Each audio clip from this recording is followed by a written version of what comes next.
In today's video, I'm going to teach you how to export Evernote.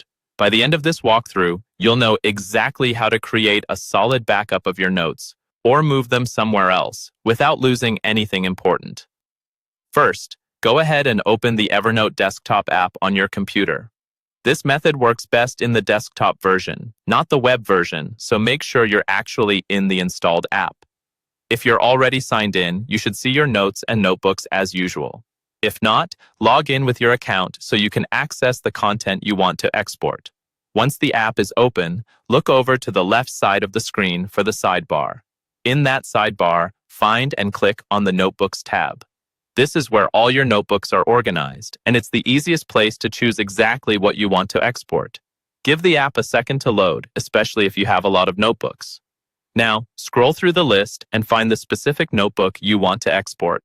Take a moment to double-check that it's the right one, especially if you have similar names. When you found it, look for the three little dots next to the notebook name. Those three dots are usually called the More Options menu. Click on that to reveal additional actions you can take for that notebook. From that menu, select the option that says Export Notebook.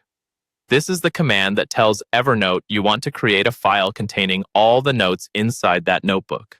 When you click it, a new window or dialog box will appear with some export settings. In this export window, choose the ENX format. ENX is Evernote's own export file type, and it's ideal for backups because it preserves your notes in a way that Evernote can easily re-import later. It's also commonly supported by other note-taking tools that accept Evernote imports. Once you've confirmed ENX as the format, click the Export button to move to the next step. A standard file browser window will open, asking where you want to save the exported file on your computer.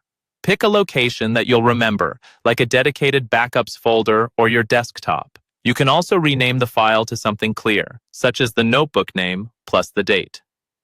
When you're happy with the location and name, click Save. Evernote will then create the ENX file and store it where you chose. And that's it. You've successfully exported your Evernote notebook and created a backup you can store, move, or import whenever you need.